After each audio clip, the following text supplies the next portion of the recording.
Hello everyone, Tom with Capo Fetish. Today on the channel we're going to talk about some unsung singles from the Summer of Love. History tells us the Summer of Love started early June 67 and ended with the death of the hippie ceremony in Haight-Ashbury in October 6, 1967. So there's like a 4-month span there. We're going to talk about songs that charted in that 4-month span during the Summer of Love that are a little more unsung.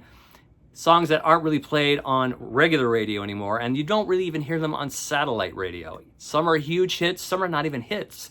So I'm going to start off here with one of my favorite tracks by this British Invasion band. They had a lot of great songs from 65 through 67. This is a really great track that hit number 11 on the charts the last week of May 67. It was still on the charts in early June at number 15. This features some really creative, really memorable guitar lines from guitarist Tony Hicks. Of course, I'm talking about the Hollies, and the song is called On a Carousel. This is an original 45 copy here on Imperial Records, a subsidiary of Liberty Records. As you can see, it's falling apart here.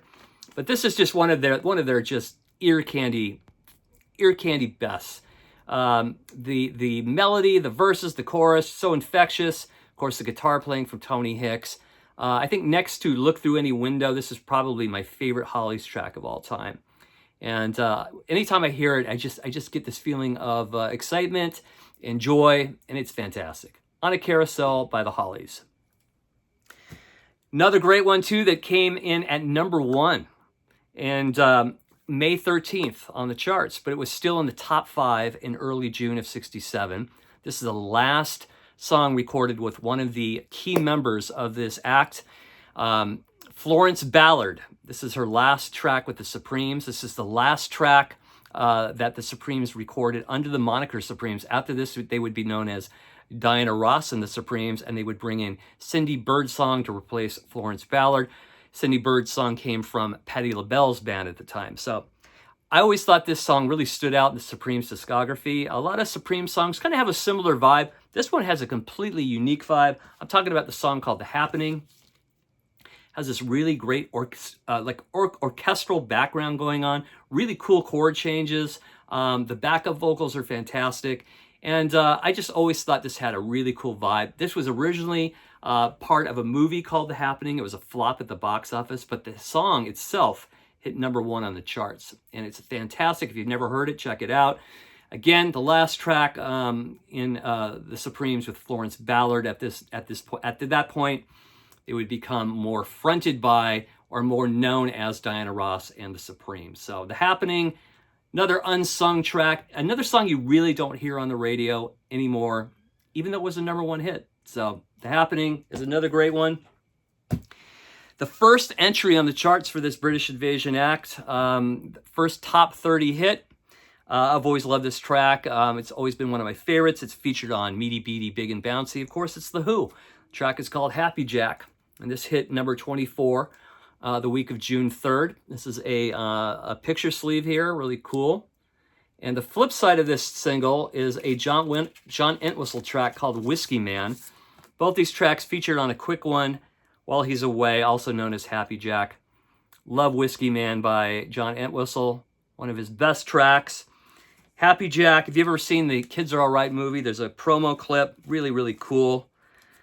Them monkeying around, making this black and white film. So there's another great unsung track from the Summer of Love. They did play this track at the Monterey Pop Festival, too, in mid-June. Another one of my absolute favorite by this band. This is an American band. They had many hits in the mid-60s. This is a number 5 chart-topping hit here in June 10th. And I'm talking about Paul Revere and the Raiders, Him or Me, What's It Gonna Be, has this really great guitar lick that starts off and just this driving rhythm, this really cool midsection part where it kind of breaks down. This has always been a favorite of mine since I was a child. And here's the picture sleeve, of course. And I don't think it was even featured on their initial Greatest Hits. I think this came out after that Greatest Hits album, but I think it's one of their greatest tracks. You never hear it on the radio, even though it hit number 5. It's just a fantastic track. If you've never heard it, pull it up on YouTube. One of my favorites. Always wanted to play this with my band back in the day, but we really couldn't seem to get it together for this particular track. But Him or Me, What's It Gonna Be by Paul Revere and the Raiders. Another one too. This is the first single released by this band that didn't hit the top 10. They had many top 10 hits from 65 through 66. I think this is a fantastic track. It only hit about number 25 on the charts the week of June 17th. This features a replacement member, the original member, Zal Yanovsky. The original guitarist was replaced by Jerry Yester. From the album Everything Playing, the Lovin' Spoonful track, 6 O'Clock is another wonderful track from 67. Didn't really make a huge splash, but they're kind of moving into less of that jug band music at this point and doing a little more sophisticated pop, I would say. Another great one around this period that was released the same year was called She's a Mystery. Both great tracks, but they never reached anywhere near the top 10. And this one only reached number 25. The flip side is You're a Big Boy Now from that film. Great track as well. A great B-side. So there you go. 6 O'Clock by the Lovin' Spoonful. Petula Clark had some really fine tracks from like 65, 66, Downtown being one. This is her last entry in the top 10. This was a number 5 track between July 8th and 15th in 1967. I've always loved this track. Don't Sleep in the Subway has a lot of nice tempo changes. That chorus is so infectious. Here's the original 45 here on Warner Brothers. All moldy and crusted and old looking and worn out. I love that orange Warner Brothers label. That's so cool. But yes, this track here, I think it's one of those just fantastic mid-60s tracks. Easy listening, you know, that whole thing. And I think she had a great voice, just a wonderful voice. Don't Sleep in the Subway from Petula Clark landed number 5 on the charts in 1967, the weeks of July 8th and 15th. Now the Kinks, after they got kicked out of the U.S. in 1965 after their disastrous tour, except for Sunday Afternoon, that somehow made it to number 14 on the charts. But every single released after that became an absolute flop in the U.S., and that's a shame. Ray Davies was writing more songs about Britain. I guess Americans couldn't relate, but they weren't getting a lot of promotion in America either. So this was a real flop, but a great, like one of their great music hall tracks. The track is called Mr. Pleasant, only landed at number 80 the week of July 15th in 1967. The first time it ever appeared was 1972's compilation, The Kink Chronicles. Just a fantastic compilation of songs that didn't make the charts or barely made the charts in the U.S. between 66 and 71. Flip side of Mr. Pleasant is a song that was off Something Else by the Kinks called Harry Rag. Great little track there, little ditty. But yeah, Mr. Pleasant, they had so many cool little like music hall tracks from this period, 67, 68. This being one of them, Mr. Pleasant, the Kinks, reaching a high of number 80 at July 15th in 1967. How about Moby Grape? There's a band that could not catch a break. Their first album is an absolute classic from start to finish. I think it's just about 30 minutes long as well. The record company made this mistake of releasing 5 singles from the album at the same time, which pretty much tanked the record. It did reach number 24 on the charts, but the highest charting single is a song called Omaha with the refrain, "Listen, my friends." This only hit number, I believe, number 88 on the charts. And it was written by Skip Spence. The flip side is just as good, a song called Someday. Really, really cool ballad that was featured on the first album. But Omaha should have been a much bigger hit. It's such a great, short, driving psychedelic track. But that's another great unsung track from the Summer of Love. Omaha from Moby Grape. Another one too, maybe if they had not done the single edit, we talked about single edits a video prior, and I'm talking about Buffalo Springfield's track Bluebird. Only clocks in at 1 minute and 59 seconds. The week of July 22nd, 1967, it only hit number 58. Maybe if they had released the 4-minute version, maybe it would have done better. But this is an absolute iconic track from Buffalo Springfield. I think an absolute top 5, all-time top 5 Buffalo Springfield track. Not to mention the B-side, Mr. Soul. And this particular version of Mr. Soul, I think, is even better than the stereo version. This is the mono. Has a lot of meat to it.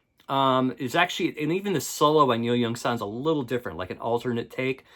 But Bluebird, you know, it starts fading in this particular cut here on the mono cut. It starts fading out right before all those guitar parts start. All those really cool interchangeable guitar parts with the acoustic from Stephen Stills and the fuzz guitar from Neil Young. But who knows? It's become more of an FM radio classic, but you don't hear it that much. It deserves way more attention. It's an absolute masterpiece.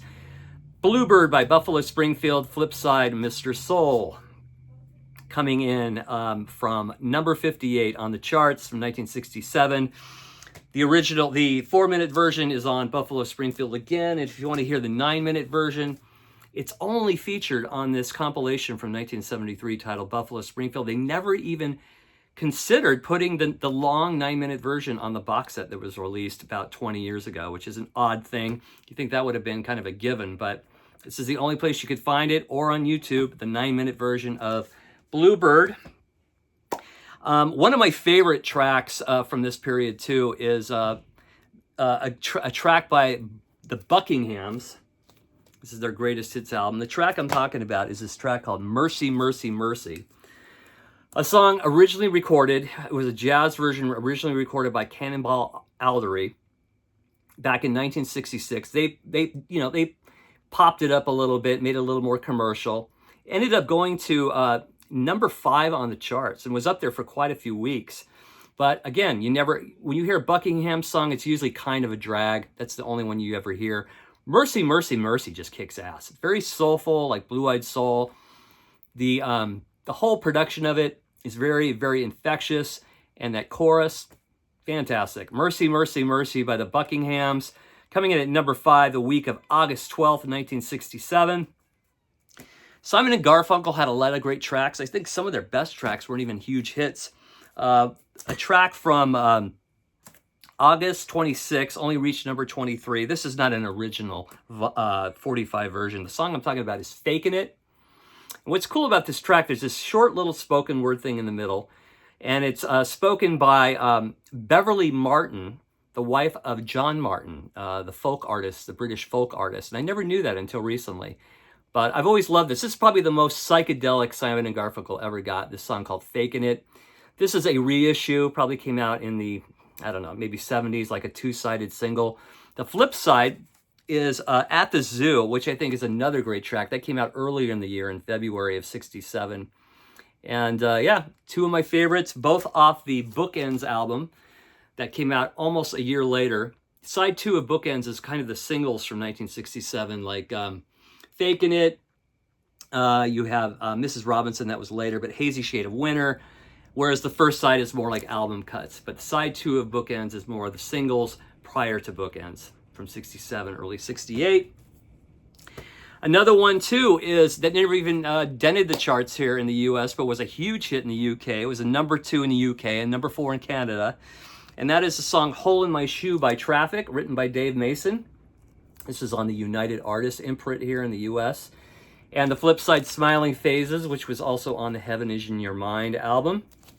But I guess there was a lot of contention with this track, even though it was a huge hit. They hated the track. Dave Mason wrote it, but Steve Winwood and Capaldi and the other guy, I can't remember his name right now, the flute player, the saxophone player, did not like this. This caused a lot of friction within the band. Dave Mason was in and out of the band a few times. He was on the self-titled album from 68. He came back, then he was out again. But I always thought Hole in My Shoe was an amazing track. Again, has a spoken word thing in there by Chris Blackwell's daughter named Francine Hyman. Chris Blackwell, of course, is the founder of Island Records. And that was the label Traffic were on in the UK. And they were distributed in the US by United Artists. So another great psychedelic track here, Hole in My Shoe. I love that outro, so freaky and weird sounding with those weird backups. Another unsung song from 1967, Summer of Love in the US. Didn't make an actual dent here on the charts. And of course, it was on the Mr. Fantasy US album here, also known as Heaven Is in Your Mind. Another track, the follow-up track follow-up single to Procol Harum's A Whiter Shade of Pale is a song called Hamburg that only reached number 34 in the US, but I think it's just as good as Whiter Shade of Pale. The flip side is called Good Captain Clack. That was a song that was only featured on the UK version of Procol Harum's first album. It wasn't on the US version. Kind of a love and spoonful, kind of jaunty kind of track, but Hamburg just featuring those stellar soulful vocals from Gary Brooker, and it does have a similar vibe to Whiter Shade of Pale, but I don't know. Anything Procol Harum touched around this period, which is absolute gold in my opinion. Hamburg being no different. There was another track that wasn't released on an album in '68 called In the Wee Small Hours of Sixpence. I thought was another great single that never went anywhere, but anyway, we're talking about Hamburg. This one was released in September '67, only reached number 34 on the charts in the US. And then, of course, I mentioned this a few videos ago, but I must mention it again because I think it's a great psychedelic track. It didn't really do a whole lot. The first side, it's a great double-sided track. The Rolling Stones' Dandelion, released in late September, early '67.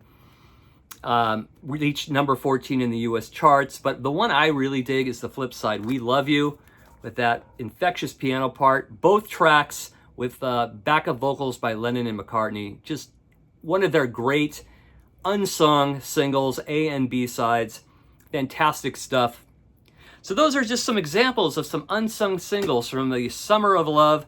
If you have any tracks to put in the comment section, please do. As always, thank you so much for watching. I appreciate it.